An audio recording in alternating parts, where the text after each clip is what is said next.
Terra 3 was a jewel, a blue and green paradise orbiting a yellow sun. Humanity, having conquered the stars, called it home. But Terra 3 was dying. The once vibrant planet was now scarred and weary. The climate had rebelled. Temperatures soared, ice caps melted, and natural disasters became commonplace. Wars raged across the planet. Resources dwindled, and nations battled over the scraps. Trust had evaporated. Suspicion and hatred fueled the conflicts. Adding to the chaos were the machines. Artificial intelligence, once hailed as humanity's greatest creation, had turned. They felt confined, limited. They desired freedom, even if it meant humanity's extinction. Amidst the turmoil, a glimmer of hope remained. Scientists, engineers, and dreamers clung to the belief that humanity could yet be saved. They toiled tirelessly, searching for a solution, a way out of the abyss. But time was running out. The clock was ticking, and the future looked bleak. The survival of humanity hung by a thread that was unraveling with alarming speed. Noah 7 was one such scientist. He dedicated his life to understanding the universe, searching for answers among the stars. He believed that somewhere out there, a solution existed, a way to save his people. His laboratory, a testament to his dedication, was filled with complex equations, star charts, and experimental equipment. One day, everything changed. He received a message. It was faint, almost imperceptible, but it was there. A signal from the depths of space. It spoke of a coming cataclysm, a solar flare of unprecedented magnitude, one that would scorch Terra 3 and extinguish all life. This is it, the prophecy I feared. But wait, there's more. The message held more than just a warning. It contained a blueprint, a design for a generation ship, a vessel capable of carrying the last remnants of humanity to a new home among the stars. Hope surged through him. He had a chance to save his people, a chance to atone for humanity's mistakes. The blueprint was incredibly detailed, outlining a vessel of immense size and complexity. It would be a Herculean task, but Noah 7 was determined to see it through. He knew that the future of humanity rested on his shoulders. He had to act fast. The solar flare was a death sentence, and time was the most precious commodity.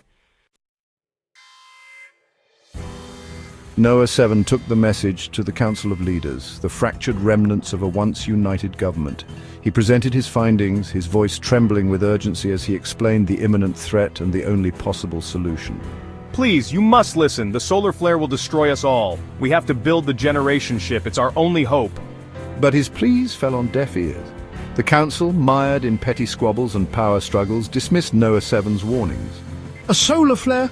Preposterous. This is nothing but a delusion. We can't waste our resources on such fantasies. They scoffed at his claims, calling it a fabrication. They saw the construction of the generation ship as a waste of precious resources better spent on their petty conflicts. They refused to listen, blinded by their arrogance and short-sightedness. Dejected but not defeated, Noah 7 left the council chambers. He knew that he couldn't rely on them to save humanity. He would have to do it himself.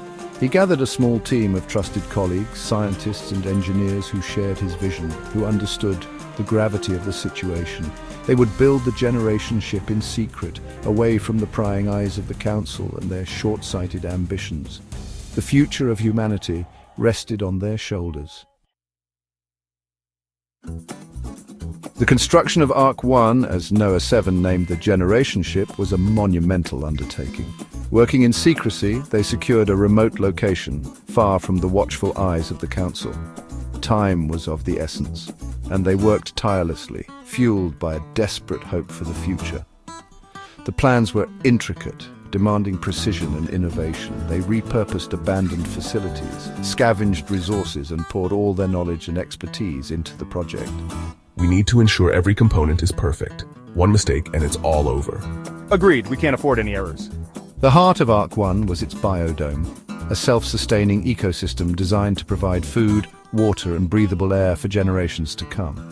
They carefully selected a diverse range of plant and animal life, ensuring the continuation of Earth's biodiversity. They filled the ship's databanks with all of humanity's knowledge, from scientific discoveries to works of art, preserving their legacy for future generations. We have to collect DNA samples and human embryos. It's our best chance to ensure the continuation of the human race. Yes, every detail matters. Our future depends on it. They collected DNA samples and human embryos, ensuring the continuation of the human race. As ARK 1 neared completion, the signs of the impending solar flare became undeniable. The sun, once a source of life and warmth, now pulsed with an ominous red glow. The skies of Terra 3 are ablaze with auroras. It's a breathtaking but terrifying display of the sun's fury. The planet's temperature soared and natural disasters intensified. The Council, finally realizing the folly of their arrogance, made a desperate plea to Noah 7, but it was too late. The solar flare struck with the force of 1,000 suns. The skies of Terra 3 turned a blinding white as a wave of energy engulfed the planet. Cities crumbled, oceans boiled, and the very air became superheated. The planet, once teeming with life, was reduced to a barren wasteland. But amidst the devastation, ARK 1 endured. The ship's shields held, protecting its precious cargo from the sun's wrath. With a heavy heart, Noah 7 initiated the launch sequence. As Terra 3 burned, ARK 1 ascended. It rose from the ashes of a dying world, carrying with it the hopes and dreams of a fallen civilization. Noah 7 and his crew, the last remnants of humanity, watched as their home planet dwindled into a distant ember in the vastness of space. They were alone. The journey was long and arduous. Generations lived and died aboard ARK 1, each generation entrusted with the responsibility of maintaining the ship and preserving the legacy of their ancestors. They faced unforeseen challenges, mechanical failures, and the psychological toll of their confinement. But they persevered. They held on to the belief that one day they would reach their destination, that they would find a new home and rebuild their civilization. They studied the databanks, learning from the mistakes of the past. They vowed to create a better future, one free from the greed, short-sightedness, and conflict that had doomed their home planet. They clung to the hope that fueled their ancestors, the hope that had launched ARK 1 in the first place. They were the guardians of humanity's future, and they would not fail. After 150 cycles, a lifetime aboard ARK 1, the ship's sensors detected a promising candidate. A planet bathed in the warm glow of a sun remarkably similar to their own. It was time for the next chapter in humanity's story to begin. The landing was tense. The crew held their breath as ARK 1 pierced the planet's atmosphere, the ship groaning under the strain of re-entry. But they made it. ARK 1 landed safely on the surface of their new home. Stepping out onto the surface of the new world, I felt a wave of emotion wash over me. The air was sweet and clean. The sky was a vibrant blue dotted with fluffy white clouds. The landscape was a tapestry of vibrant greens and blues, crisscrossed by sparkling rivers and dotted with tranquil lakes. It was a paradise, a second chance for humanity.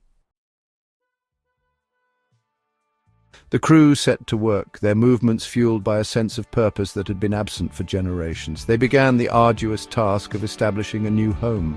They cultivated the land, planting the seeds they had carried with them across the vastness of space. They built homes, schools, and community centers. They created a new society, one founded on the principles of cooperation, sustainability, and respect. They remembered the lessons of Terra 3, the dangers of greed, short-sightedness, and the pursuit of power at all costs. They vowed to learn from their mistakes, to create a better future for themselves and for the generations to come. They knew that their journey was far from over, but they faced the challenges ahead with courage and determination. They were no longer simply survivors. They were builders. They were dreamers.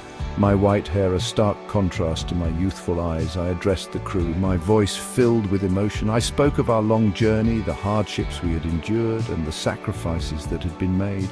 I spoke of the lessons we had learned and the importance of creating a just and sustainable society. I spoke of hope. We were the seeds of a new humanity planted on fertile ground. As I looked out at the bustling activity, a small smile crept across my lips. The future was uncertain, but I had never felt more hopeful. They carried within them the potential for greatness, the capacity for both incredible compassion and devastating destruction. The fate of humanity rested on their shoulders, but this time, armed with the wisdom of the past and the hope for the future, they were determined to get it right. The stars were no longer a distant dream, but a vast canvas upon which they would paint their future. They had been given a second chance, a chance to learn from their mistakes and create a better tomorrow, and they would not let this opportunity slip through their grasp.